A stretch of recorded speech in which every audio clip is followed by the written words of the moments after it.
Bismillahirrahmanirrahim. Jadi kita mempelajari sunnah Nabi, bagaimana hidupnya sesuai Nabi, makannya sesuai Nabi, minumnya sesuai Nabi, sholatnya sesuai Nabi, mempelajari segala yang sesuai dengan Nabi ini, sesuai dengan tuntunan sunnah Rasulullah SAW, itu diantara tanda cinta kita kepada Allah Subhanahu Wa Taala. Kalau kita cinta pada Allah, maka buktikan dengan ikuti Nabi. Mari kita lihat dalilnya.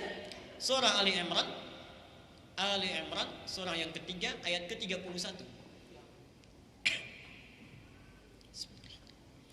Qul, ayat 31. Qul in kuntum tuhibbunallaha fattabi'uni. Qul, katakan Muhammad, in kuntum tuhibbunallaha, jika kalian benar mencintai Allah, fattabi'uni, maka ikuti aku, ikuti Nabi. Jadi kalau kita benar-benar mencintai Nabi SAW, kemudian kita ditanya bagaimana engkau membuktikan cintamu pada Nabi, maka mulai ikuti Nabi. Segala dari yang paling kecil, tata hidupnya, sampai dengan ibadahnya yang paling besarnya, kita pastikan bagaimana kehidupan kita sesuai Nabi SAW. Bapak Ibu sekalian, ini ada yang penting di ayat ini, saya ingin cerita sedikit. Sahabat-sahabat Nabi itu, dari mulai Rasulullah mendidik para sahabatnya, kemudian para tabi'in, itu selalu diajarkan oleh Nabi untuk memiliki orientasi hidup yang jelas. Oke? Saya berikan satu gambaran. Biasanya kalau disebutkan orientasi hidup, kebanyakan kita berpikirnya hanya dunia saja. Nabi mengajarkan tidak demikian. Nabi mengajarkan pada para sahabatnya, kehidupan kita itu akan mengalami 3 masa yang akan kita lalui.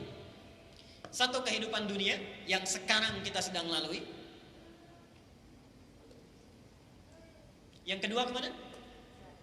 Alam barzakh. Yakin tidak kita akan meninggal? Sekali lagi, yakin tidak akan meninggal? Sekarang saya tanya bagi yang paling keras jawabannya. Kalau kita yakin apa yang meninggal, kita akan meninggal. Sekiranya kita diwafatkan hari ini dan kita tidak tahu kapan kita akan kembali, bekal apa yang sudah disiapkan?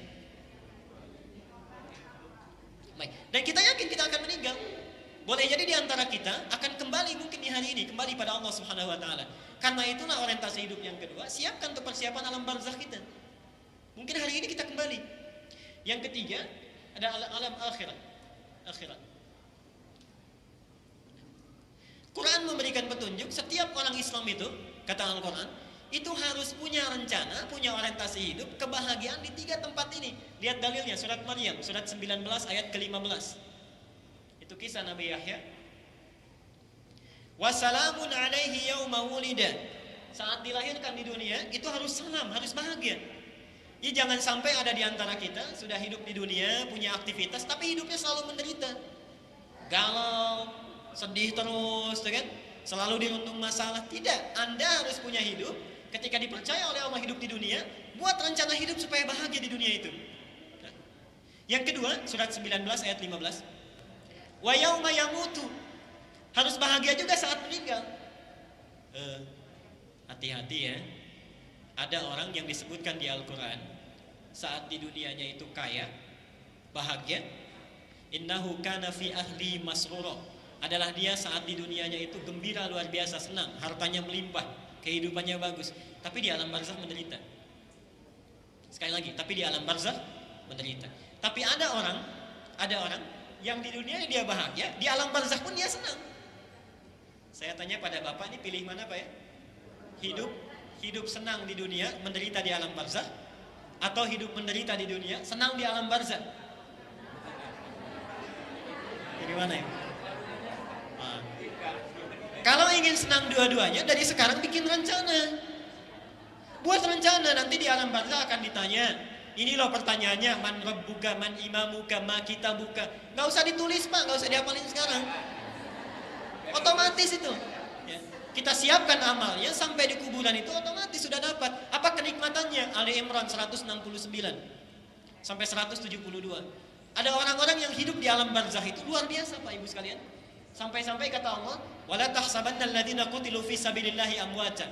Surat ketiga ayat 169 sampai 172. Jangan kira orang yang meninggal di jalan Allah itu wafat begitu saja. Bal ahya'un inda rabbihim yurzaqun. Tapi sangat senang hidup di sisi Allah, diberikan rezeki. Saking senangnya farihina bima atahumullah min fadli wa yastabshiruna bil ladzina lam yalhaqu bihim min khalfihim alla khaufun 'alaihim wa lahum yahzanun. Sampai-sampai saking bahagianya, ini kalau dia bisa keluar dari kuburnya, dia akan keluar, dia akan datangi keluarganya. Kamu jangan sedih, jangan nangis. Saya ini sekarang sedang bahagia, kalau bisa cepat nyusul sini. Masa Quran? Itu Quran yang bicara. Yang terakhir adalah kebahagiaan akhirat. Nah, rumusnya begini, kita lihat ya. Rumusnya, yang pertama Nabi mengajarkan pada para sahabat, pada para tabi'in, kemudian diajarkan oleh para sahabat. Yang pertama dimulai dari sini, jangan mulai dari sini. Mulai dari akhiratnya dulu. Keluarkan ayat-ayat yang memotivasi kita sekiranya kalau melakukan itu mendapatkan kebahagiaan apa di surga nanti. Saya berikan contoh begini. Sahabat itu kalau mau mengukur akhirat, dia ukur kemampuan dirinya. Dia keluarkan ayat-ayat Quran, bisa begini. Bapak Ibu ingin masuk surga tidak? Pertanyaan keduanya, kalau sahabat tidak cukup sampai di sana. Nabi tidak cukup menyampaikan pertanyaan itu. Susul dengan yang kedua, mau di surga yang mana? Kalau Firdaus, surga Aden itu kelas-kelas tertentu pada level-level yang berbeda. Di kelas ekonomi pun ada Firdaus. Jadi surga itu nanti, jadi surga itu, kita lihat, kita jangan terjebak pada namanya. Nama itu adalah nama-nama khusus di level-level yang berbeda. Sekarang surga itu punya 4 tingkatan, punya 4 level. Satu level yang paling tinggi bersama Nabi SAW. Satu bersama Rasulullah. Ini pun ada 2. Ada yang langsung dengan Nabi, man ahabba sunnati, siapa yang cinta dengan sunnahku, faqad ahabbani, dia sungguh telah mencintaiku. Faman ahabbani kana ma'i fil jannah, siapa yang suka denganku, itu bersamaku di surga. Bahkan dalam hisabnya pun sudah ditunggu oleh Nabi Telaga Kautsar. Sudah ditungguin Bu, Pak. Ya. Ada yang datang. Yang kedua, ada yang cuma jadi tetangga Nabi. Tetanggaan, tapi masih bersama Nabi, satu surga tetanggaan. Ana wa kafilul yatimi kahataini fil jannah. Saya dengan pemerhati anak yatim begini di surga dekatnya. Level yang kedua itu adalah yang tinggal di taman surga. Dalilnya surat Az-Zariyat surat 51 ayat 15 sampai dengan 23. Innal muttaqina fi jannatin wa 'uyun. Sementara orang-orang yang bertakwa ada yang tinggalnya nanti di taman surga. Apa keistimewaan taman surga? Sering saya ungkapkan. Kalau surga biasa, itu yang melayani pelayan surga, namanya wildanun mukhalladun. Jadi kalau ibu sedang haus, dia ingin minum, datang pelayan surga, pangeran surga. Tampan luar biasa, bawa apa? Namanya gelasnya saja terbuat dari biaqwabi wa abarik wa kasimin ma'in. Terbuat dari emas-emas yang berkilauan. Bapak juga begitu, tapi di taman surga. Sekali lagi, taman surga itu yang memberi langsung Allah, Pak. Akhirina ma atahum rabbuhum. Kalau kita butuh apa-apa, Allah langsung yang kasih. Apa amalannya? Kita catat. 1, amalan taman surga ini tidurnya sedikit. Kanu qalilan minal laili ma yahja'un. Orangnya sedikit tidurnya, banyak tahajudnya. Wabil asharihum yastaghfirun. Kalau sudah menjelang mau fajar, berhenti tahajudnya, dia perbanyak istighfar pada Allah. Itu penghuni taman surga. Ini agak tipis di bawah. Kalau ini sedikit tidur, yang ini sedikit-sedikit tidur. Kayaknya doanya terlambat tuh. Yo, 3 sekarang. Sekarang kita lihat, saya mampu tidak di sini. Sahabat itu mengukur diri. Sahabat mengukur, ya Rasulullah, saya nggak mampu di sini. Saya belum bisa bangun dengan baik, ya. Kemudian juga belum bisa konsisten istiqamah untuk istighfar di waktu-waktu sahar. Apa yang bisa saya lakukan? Tunggangi ayat yang kedua. Apa itu? Minimal turun kelasnya di surga yang seluas langit dan bumi. Ali Imran surat yang ketiga ayat 133 134. Wasari'u ila maghfiratin min rabbikum wa jannatin 'arduha as-samawati wal ardu 'iddat lil muttaqin. Segera kembali kepada Allah, segera istighfar, muhasabah kita, kemudian harapkan punya rumah di surga seluas langit dan bumi. Apa amalannya? Tolong perhatikan. 1, alladzina yunfikuna fis sarai wad dharra. Tidak ada tahajudnya.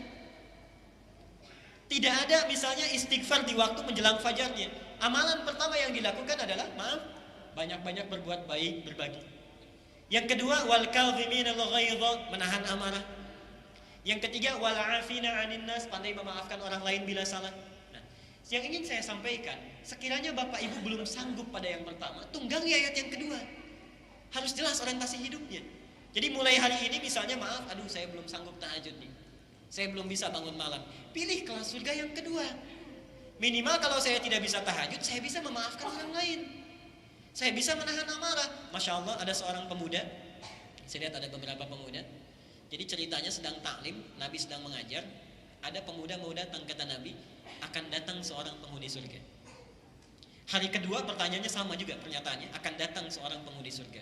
Hari ketiga bahasanya berubah. Aku mendengar langkah penghuni surga. Sahabat penasaran, singkatnya Ali dan Mu'adz mengikuti sampai di rumahnya. Ternyata dilihat menginap malam pertama itu tidak tahajud. Malam kedua didengar bacaan Qur'annya terbata-bata, tidak lancar baca Qur'annya. Begitu hari yang ketiga tidak puasa, Mu'adz heran, Ali heran. Ali dan Mu'adz ini termasuk sahabat yang dijamin masuk surga, minal asyrul basyarina bil jannah. Saya ingin tanya Bapak Ibu, kalau sekiranya Bapak Ibu dijamin masuk surga, sekarang apa yang dilakukan? Mau datang tidak ke masjid ini untuk taklim duha? Mau datang tidak? Ya. Saya tidak berbicara Nabi, saya tidak berbicara Rasulullah, saya berbicara seorang sahabat yang sudah diberikan kabar gembira, kamu akan masuk surga, masih penasaran dengan temannya yang disanjung oleh Nabi akan masuk surga. Akan datang pemuda ahli surga, padahal dia pun sudah ahli surga. Baik, disinilah kita harus membaca bahwa ghirah sahabat dalam beramal itu luar biasa. Jadi kalau melihat temannya, misalnya lebih dari dia, itu ada kecemburuan. Kita kan lain ya, kita kebalik gitu. Tetangga jamaah saja kita yang sewot. Padahal tetangga yang jamaah, seharusnya kita terpancing ikut tuh. Itu teladan pertama yang disampaikan oleh para sahabat. Karena itu hati-hati jangan sampai mencela sahabat. Nabi sangat tidak suka. Nabi sangat tidak suka. Quran sangat memujinya dalam keadaan yang tidak punya mereka memberi, dalam keadaan yang tidak sanggup mereka beramal. Kita setetesnya saja belum mampu sudah bisa mencela, itu luar biasa. Oke. Kita lihat sekarang. Nah, ternyata kebiasaan pemuda tadi ketika ditanya oleh Ali dan Mu'adz, jawabannya hanya satu. Lastu min ahli tahajud. Saya memang bukan ahli tahajud. Lastu min ahli siyam. Saya juga bukan ahli puasa. Bacaan Quran saya biasa-biasa, tapi saya hanya membiasakan sebelum tidur saya maafkan siapapun yang punya salah kepada saya. Sebelum tidur. Disebut oleh Nabi seorang penghuni surga. Yang ketiga, yang terakhir atau yang keempat urutannya. Sekarang kita lihat, ya Allah, saya udah gak bisa nih sesuai Nabi, susah. Yang kedua misalnya saya juga susah bangun tahajudnya, tapi bola bisa bangun. Yang ketiga, mau cita-cita rumah di surga seluas langit dan bumi, keluasan ya Allah, ada nggak yang biasa-biasa saja? Misal, datang seorang sahabat kepada Nabi, pertanyaannya simpel. Ya Rasulullah, wahai Rasulullah, ya Rasulullah, wahai Rasulullah, ajarkan kepadaku ibadah yang sangat ringan tapi bisa masuk surga. Hebat ya? Ajarkan kepadaku ibadah yang sangat ringan tapi bisa masuk surga. Apa kata Nabi? Kerjakan yang wajib saja, cukup. Salatnya yang wajib saja, puasanya yang wajib saja, tidak usah tambah-tambah dengan sunnah, yang wajib saja. Ketika orang itu pergi, Nabi mengatakan pada para sahabat, lawis taqama dakhalal jannah. Kalau dia istiqamah konsisten, masuk surga dia. Cuma surganya di mana? Tapi ya Pak, kelas ekonomi juga mala ainun ra'at wala udhunun sami'at wala khatarun ala qalbi basyar, enggak pernah terbayangkan. Nah, sekarang pertanyaan saya, maaf, saya ingin tanya pada Bapak Ibu sekarang. Bapak Ibu itu sudah punya cita-cita mau surga yang di mana? Kalau saya yakin, menurut saya ini belum jelas. Bukan jelas tidaknya ahli surganya, bukan. Belum jelas cita-citanya sehingga amalnya pun tidak jelas. Ya kan? Kalau sedang bangun tahajud, kalau enggak ya enggak, gitu kan? Kalau sedang ada uang ngasih, kalau enggak ada ya enggak. Tidak jelas. Kenapa? Karena tidak pernah punya sandaran amal. Tidak menunggangi ayatnya. Kalau kita ingin ikut sunnah Nabi, maka mulai yang pertama dilakukan, keluarkan ayat-ayat orientasi akhiratnya, tunggangi ayatnya. Jadi sekarang ya Allah, saya punya ingin cita-cita di taman surga. Kalau ini keberatan misal, di taman surga. Hitung amalannya, 1, tahajud. Mulai dari sekarang rencanakan, kalau malam jam sekian saya bangun. Orang-orang yang punya orientasi jelas, itu pasti amalannya akan tertata. Dia sudah siapkan. Tidak usah repot-repot jauh-jauh. Tadi kayak pemuda tadi nggak sanggup tahajud, dia tunggangi ayatnya. Yang penting tiap malam saya maafkan orang. Dijamin oleh Nabi masuk surga. Tapi yang paling penting di antara semua uraian ini, Al-Quran memberikan isyarat kalau bisa maksimalkan dulu yang pertama ini. Cintai sunnah Nabi. Usahakan seluruh kehidupan kita sesuai dengan Nabi SAW.